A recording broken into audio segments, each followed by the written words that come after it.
नमस्कार मित्रांनो, स्वागत आहे पुन्हा एका नवीन व्हिडिओमध्ये। तर मित्रांनो, आज आपण बघणार आहे एक इंडिकेटरचं इंट्राडे सेटअप।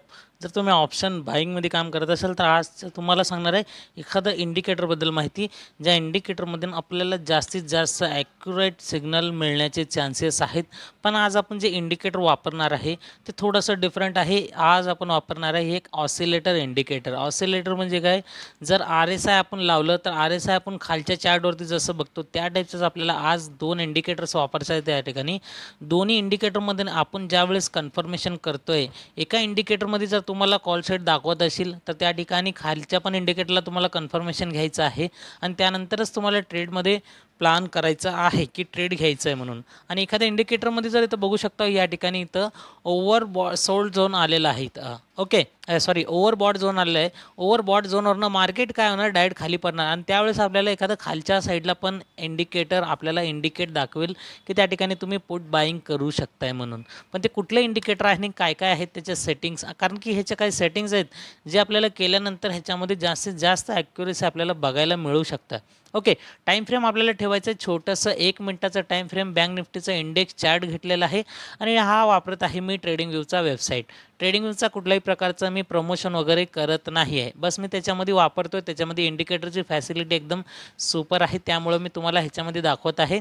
बाकी तुम्ही दुसऱ्यामध्ये बघत असेल तर त्यामध्ये थोडंसं चेंजेस राहतील। ओके, पण याचे काही सेटिंग जे आहेत ते मी तुम्हाला थोड्याच वेळात सांगणार आहे। टाईम फ्रेम वगैरे चार्ट वगैरे सांगितलेलं आहे, 1 मिनिटाच्या टाईम फ्रेमवरती वापरायचं आहे। याचे जे सेटिंग्स आहेत इंडिकेटरचे ते पण मी सांगतोय। सर्वात आधी आपण बघूया या ठिकाणी कॉल कधी बाय करायचा आणि पुट कधी बाय करायचं आहे। ओके, तर इथं तर आपल्यासमोर असे 3 प्रकारचे चार्ट आहेत। एक आहे आपला इंडेक्स चार्ट, दुसरं म्हणजे एक ऑसिलेटर इंडिकेटर जे की त्याचं नाव पण सांगतो, विलियम्स आर म्हणून आहे। ते थोड्याच वेळात तुम्हाला डिटेलमध्ये सांगणार आहे तुम्हाला। आणि त्यानंतर आपलं तिसरं जे आहे MACD म्हणून, moving average convergence and divergence. Okay, हे 3 प्रकारचे आपल्याला इथं चार्टवरती अप्लाय केलेलं ह्या ठिकाणी दिसतंय तुम्हाला। तर इथं आपल्याला कॉल कधी बाय करायचा, आता सिंपल तुम्ही इथं बघितलं, इथून मार्केट काय केलेलं आहे, अप्पर हाय म्हणजे हायर लो बनवत मार्केट वरच्या साईडला प्राइस ॲक्शन देत गेलेलं आहे। त्यानंतर इथं पण बघू शकता, इथून पण अप साईडला असं मोमेंट दिलेलं आहे। मग इतकं मोठं जे रॅली असतं किंवा इथून जे म्हणता आपण इथंपर्यंत असं खालच्या साईडला रॅली दिलेलं आहे, तर ही रॅलीला आपल्याला कसं कॅप्चर करायचं आहे। आणि आज जो व्हिडिओ सांगणार आहे, ह्या व्हिडिओनंतर तुम्हाला काय करायचं आहे, स्वतःचा रिसर्च मात्र नक्कीच करायचं आहे, ॲनालिसिस पण नक्कीच करायचं आहे आणि त्यानंतरच तुमच्या मर्जीनंच तुम्हाला ट्रेड करायचं आहे। ओके, कारण मी सांगतोय म्हणून तुम्ही करावं हे मी कधीच तुम्हाला सांगणार नाही आहे, कधीच कुठल्याही प्रकारचं मी तुम्हाला फोर्स करणार नाही आहे की तुम्ही ट्रेडिंग करा वगैरे म्हणून। ओके, माझं काम आहे फक्त एक एज्युकेशनल पर्पजच्या हेतूने तुम्हाला समजावून शिकवून सांगण्याचा प्रयत्न मी करतोय। बाकी याच्यानंतरनं स्वतःच्या ॲनालिसिस अभ्यासनंतरच तुम्ही तुमच्या मर्जीनं जबाबदारीनंच ट्रेडिंग करावा। ओके, हे फक्त तेवढीच विनंती आहे। चला मग या ठिकाणी सुरुवात करूया। आता हे जे आहे ओव्हर बॉट झोन आणि हे ओव्हर सोल्ड झोन। ओके, आता MACDमध्ये तर तशा प्रकारचं काय नसतंय, फक्त हे जे ऑसिलेटर इंडिकेटर आहे विलियम्स आर म्हणून, तर त्याच्यामध्ये आपल्याला एक ओव्हर बॉट झोन येतं आहे जे की वरच्या साईडला RSI सारखं असतं आणि एक असतं ओव्हर सोल्ड झोन। तर इथं ज्या वेळेस मार्केटमध्ये आता बघू शकता आपण, इथं काय झालेलं हे मध्ये जिथं कुठं नसू दे आपल्याला त्या ठिकाणी ट्रेडचं प्लॅनिंग करायचं अजिबात नाही आहे। ओके, तर इथं ज्या वेळेस मार्केट या रेंजमध्ये येतं आहे, ओव्हर सोल्ड झोन आहे हे खालचं। ओके, म्हणजे पूर्ण ह्या ठिकाणी सोल्ड झालेलं असतं, सेल झालेलं असतं जास्तीत जास्त, त्याला ओव्हर सोल्ड झोन म्हणतात। ज्या वेळेस ओव्हर सोल्ड झोनला येतं मार्केट, आणि ओव्हर सोल्ड झोन कितीचा आहे या ठिकाणी मी तुम्हाला सांगतोय, 20चा आहे आणि 80चा असणार आहे। ओके, 20चा आणि 80चा ओव्हर सोल्ड झोन असणार आहे या ठिकाणी। ज्या वेळेस इथं ओव्हर सोल्ड झोनमध्ये येतं आहे, ओके, ओव्हर सोल्ड झोनच्या ह्या लाईनला टच करून ज्यावेळेस वरच्या साईडला जायला चालू करत आहे, तर त्या ठिकाणी मार्केट तिथं एखादं कॅन्डल कुठलं बनवतं आहे का बघायचं। हे मी फक्त तुम्हाला एक्स्ट्रा सांगतो आहे, गरजच नाही की दरवेळेस कुठला तरी कॅन्डल बनवायला पाहिजे म्हणून। कॅन्डल म्हणजे काय, जसं की आपण आता कॅन्डलस्टिक पॅटर्नमध्ये बघतोय की हॅमर टाईपचं कॅन्डल बनतं आहे। ओके, हॅमर बनतं आहे किंवा या ठिकाणी मारुबुजू कॅन्डल बनू शकतं आहे। ओके, किंवा या ठिकाणी एंगल्फिंग कॅन्डल अशा प्रकारचं बनू शकतं आहे, किंवा ह्याच्या ठिकाणी असं पण बघू शकतं आहे, म्हणजे मोठं कॅन्डल आणि त्यानंतरनं छोटं कॅन्डल, बुलिश हरामी कॅन्डलस्टिक पॅटर्न। म्हणजे शेवटी काय, कॅन्डलस्टिक पॅटर्न कुठलं बनतं आहे का आपल्याला ते इथं ऑब्झर्वेशन करायचं आहे। म्हणजे काय, एकतर ह्याच्यात कन्फर्मेशन आणि एकतर ह्याच्यात कन्फर्मेशन आणि त्यानंतरनं इथून एक कन्फर्मेशन नाव, मग 3चा एक स्ट्रॉंगनेस सिग्नल आपल्याला या ठिकाणी प्रोव्हाइड मिळेल। ओके, मग त्यानंतर ना आपल्याला एकदम स्ट्रॉंग सिग्नल मिळण्याचे चान्सेस आहेत. तर हे तर झालं. पहिलं तर तुम्हाला काय करायचं आहे, ओव्हर सोल्ड झोनला ज्यावेळेस येत आहे त्याच्यावरतीच बघायचं आहे कॅन्डल स्टिक कुठलं बनतं आहे का. ओके, ते नसेल तर त्याच्या खाली इथं तर आता पहिलं हे बायचं सिग्नल मिळालं तुम्हाला हे ऑसिलेटरकडून. तर दुसरं सिग्नल काय बघायचं आहे, त्याच्याच खाली जे MACD देतं आहे, MACDमध्ये पण बघायचं आहे आपल्याला हे निळ्या कलरचे जे लाईन दिसत आहे ते केसरी कलरच्या लाईनला अशा प्रकारे क्रॉस केलेलं पाहिजे. आणि इथं बघताय तुम्ही क्रॉस या लाईनला केलेला आहे. ओके, पहिलं सिग्नल तुम्हाला इथं प्रोव्हाइड झालेलं आहे, पण दुसरा सिग्नल तुम्हाला कुठं मिळालेला आहे तर थोडंसं पुढं गेल्यानंतर ना या रेंजमध्ये इथं मिळालेलं आहे. ओके, इथं मिळालेलं आहे आणि त्याच्यावरतीच आपण बघू शकता इथून जरी तुम्ही ट्रेड प्लॅन केलात. ओके, मी थोडक्यात इथं कर्सर लावतो आहे, इथं बघू शकता तुम्ही. इथं काय झालेलं आहे, हे ओव्हर सोल्ड झोन. त्यानंतर ना MACDला आपण जर बघितलं, MACD थोडंसं पुढं जाऊन दिलेलं आहे, म्हणजे इथं या लेवलला दिलेलं आहे, म्हणजे या लेवलला तुम्हाला सिग्नल प्रोव्हाइड केलेलं आहे या लेवलला. ओके, आता थोडक्यात सांगितलं, या लेवलला जर आपण आलात आता तर इथून एवढं जे असतं मार्केट म्हणजे ऑलरेडी तो मुवमेंट दिलेलं असतं. त्यासाठी म्हणलं तुम्हाला जर या ठिकाणी आता इथे एक प्रकारचं हॅमर वगैरे बनलं, डोझी टाईप कॅन्डल बनलं, आता थोड्या वेळेस त्याचं पण एक्झाम्पल घेऊया आपण. कारण की ते जर कॅन्डल्स एक पॅटर्न माहीत असतील आणि तुमच्यासमोर बनत असतील तर एवढं जे रेंज असतं तुम्ही हे पण खाऊ शकताय. ओके, या रेंजमध्ये पण तुम्ही प्रॉफिट काढू शकताय. मग त्यानंतर ह्या इंडिकेटरच्या मार्फत तुम्ही इथपर्यंत ट्रेड घेऊ शकताय. आता बघा इथं तुम्हाला सिग्नल प्रोव्हाइड झालेला आहे या ठिकाणी MACDनं, आणि जसं जसं वर चाललं आहे इथं हिस्टोग्राम पण वरती गेलेला आहे. सिम्पल तुम्हाला काय बघायचं आहे, ओव्हर सोल्ड झोन. त्यानंतर दुसरं कन्फर्मेशन म्हणजे काय, हे जे हिस्टोग्राम आहे MACDचं ते पण वरती यायला पाहिजे. आता इथं खालून हिस्टोग्राम वरती गेलेला आहे आणि त्यानंतर निळा लाईन क्रॉस करून वरच्या साईडला गेलेला आहे, केसरीला क्रॉस करून वरच्या साईडला गेलं निळं. तर त्यावेळेस आपल्याला एक सिग्नल इथं कन्फर्मेशन झालं या लेवलला, या कॅन्डलला. मग इथून आपल्याला इथपर्यंत जरी ट्रेड मिळालं आपल्याला तर एकदम इझिली आपण या ठिकाणी टार्गेट बनवू शकतो आहे, प्रॉफिटेबल ट्रेड बनवू शकतो आहे. आता थोडक्यात मी याचे जर पॉईंट्स दाखवले तुम्हाला. ओके, या लेवलवरनं जर मिळाले आपल्याला इथून इथपर्यंत बघू शकता जवळपास 75 पॉईंटचं तुम्हाला मुवमेंट या ठिकाणी मिळालेलं आहे. ओके, आणि आपल्याला SL काय करायचं आहे, SL थोडक्यातच आपण जर समजा एंट्री इथं बनवलं आहे तर त्याच्या पाठीमागच्या लास्ट स्विंगला आपण जर SL लावलं तर 1:2-3चं पण या ठिकाणी मुवमेंट मिळू शकतं. आणि टार्गेट तुम्हाला काय करायचं आहे, SL तुम्हाला सांगतो आहे, SL तुम्हाला काय करायचं आहे, लास्टचं जे असतं आहे, ओके लास्ट स्विंग असतं आहे तर ते लास्ट स्विंगला तुम्हाला SL प्लेस करायचं आहे.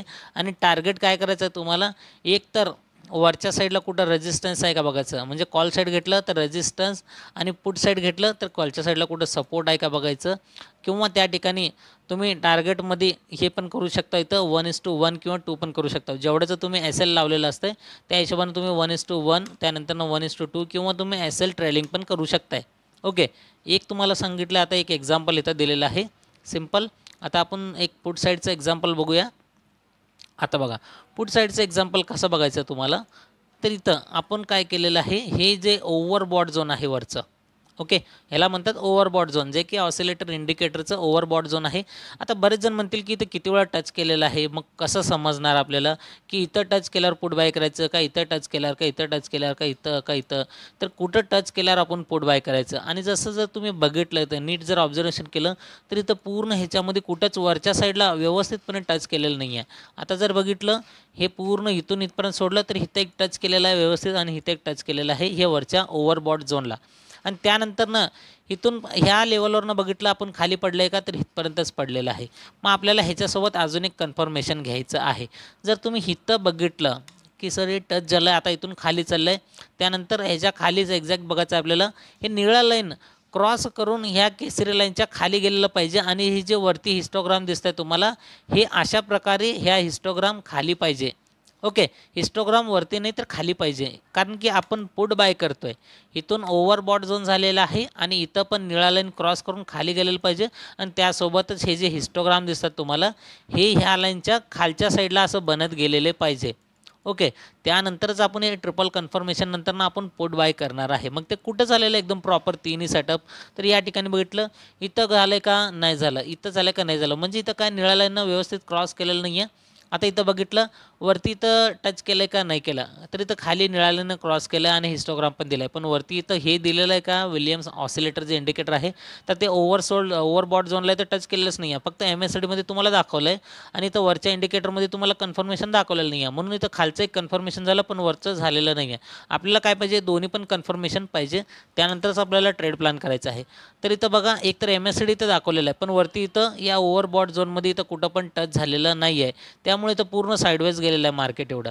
आणि झालं आहे कुठं, ज्या वेळेस या लेवलला इथं तिन्ही कन्फर्मेशन झाल्यात आपल्याला. आता जर नीट तुम्ही बघितलं ओके, तर नीट इथं बघितलं ओव्हरबॉट झोनला आहे आणि त्याच्याच खाली निळं इथं थोड्याच वेळानं इथं क्रॉस पण केलं आहे आणि इथं या लेवलला हिस्टोग्राम खाली पण चाललेलं आहे.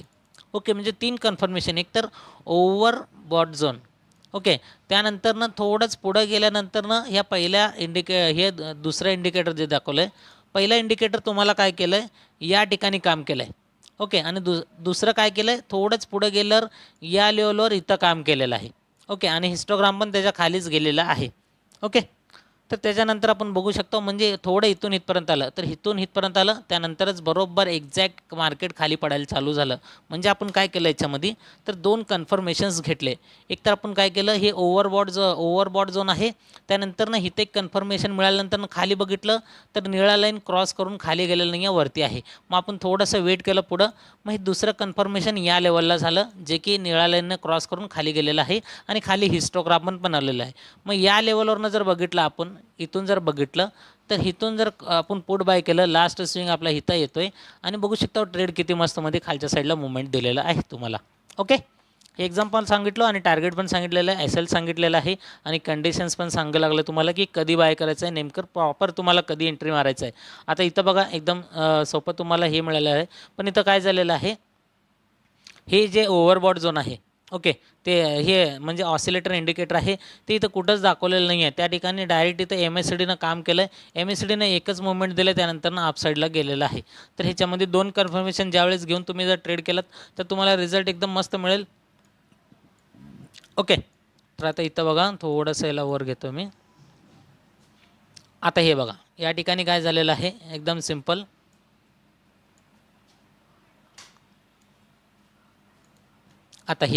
आता ही ओव्हरसोल्ड झोनला आहे. ओके, पहिलं कन्फर्मेशन इथं मिळालं या लेवलला, पण दुसरं कन्फर्मेशन कुठं मिळालं, MACDचं थोडंसं पुढं आलं तर या लेवलला मिळालं आहे, या लेवलला मिळालं आहे आणि खाली पण बघू शकता निळा लाईननं इथं लेवलला क्रॉस करून वरती गेलेलं आहे. म्हणजे एवढं तुम्हाला म्हणजे टाईम वाचवलं. त्यानंतर परफेक्ट तुम्ही जर या लेवलवर एंट्री घेतलात, लास्ट स्विंग इथं असणार आहे आणि त्यानंतर बघू शकता वरच्या साईडला मार्केट मस्तमध्ये मुवमेंट दिलेलं आहे.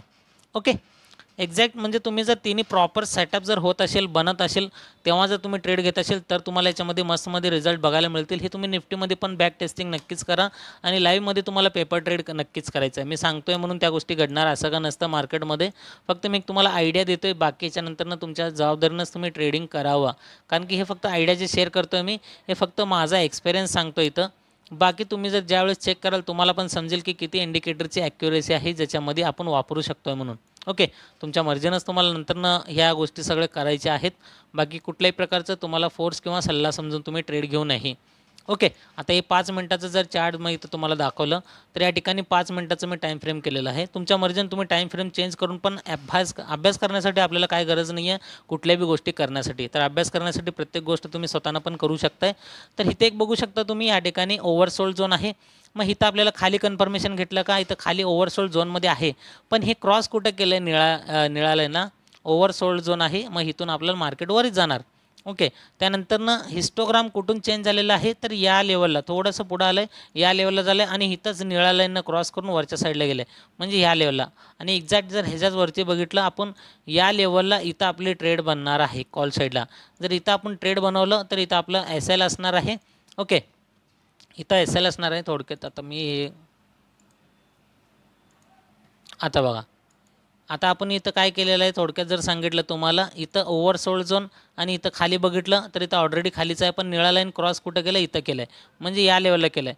मग ह्याच्यावरतीच जर आपण ट्रेड बघितलं तर या ट्रेड इथून बनणार आहे. इथं आपला SL असणार आहे, इथून कॉल साईडचा ट्रेड आणि वरती प्लॅन करू शकतो आपण 1:2 किंवा 3चं. या ठिकाणी तुम्ही वरच्या साईडला टार्गेट म्हणजे सेट करू शकताय. ओके, आय होप तुम्हाला नक्कीच आशा करतो मित्रांनो कसा वाटला इंडिकेटरचा सेटअप कमेंट करून नक्कीच सांगा. ओके, आणि आवडला असेल, पटत असेल, ॲक्युरेसी असेल तरच तुम्ही तुमच्या जबाबदारीनं ट्रेड करावा. बाकी मी तुम्हाला काहीच सांगणार नाही आहे की तुम्ही ह्या गोष्टी करायलाच पाहिजे म्हणून. तर चला मित्रांनो, भेटू पुढच्या एका नवीन टॉपिकसोबत एका नवीन व्हिडिओमध्ये. तोपर्यंत good bye, thank you so much. तर मित्रांनो, आपण काय करणार आहे, तर पटकन याचं सेटिंगमध्ये जाणार आहे. ओके, तर इंडिकेटर सेटिंगमध्ये आपल्याला जायचं आहे आणि या ठिकाणी आपल्याला घ्यायचं आहे मूविंग ॲव्हरेज कन्व्हर्जन डायव्हर्जन. हे एक इंडिकेटर घ्यायचं आहे आणि दुसरं म्हणजे काय, या ठिकाणी टाईप केलेलं आहे तुम्ही बघू शकता इथं. Okay, Williams R.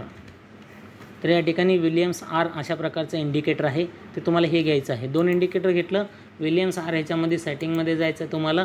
याच्यामध्ये लेंथ इथं 140 करायचं आहे, थोडंसं स्लो करायचं आहे. इथं EMA इथं जे आहे तेच राहणार आहे आणि इथं स्टाईलमध्ये यायचं तुम्हाला. इथं आर हे जे आहे विलियम्स आरचं हे पर्सेंटेज इथं ब्लॅक करायचं आहे, काळा कलर जे काय कलर असेल तर मी माझ्या हिशोबानं काळा ठेवला आहे, अपोजिट कलर म्हणजे लगेच आपल्याला समजून येईल.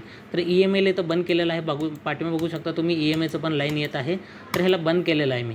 ओके, अप्पर लिमिट आणि हे lower band, upper band lower band याचं मी ब्ल्यू कलर ठेवलेलं आहे अपोजिट कॉम्बिनेशन म्हणून. आणि इथं -5 केलं आणि इथं -95 केलेलं आहे.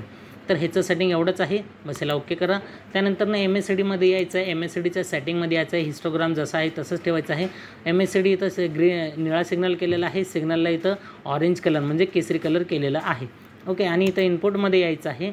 इथं फास्ट लेंथला इथं 24 केलेलं आहे, 12 ठिकाणी 24 आणि इथं स्लो लेंथ जे आहे 26च्या ठिकाणी 52 केलेलं आहे. बाकी ॲज इट इज जसं आहे तशाच प्रकारे राहू द्या. बस सिम्पल एवढंच इंडिकेटरचं सेटिंग आहे.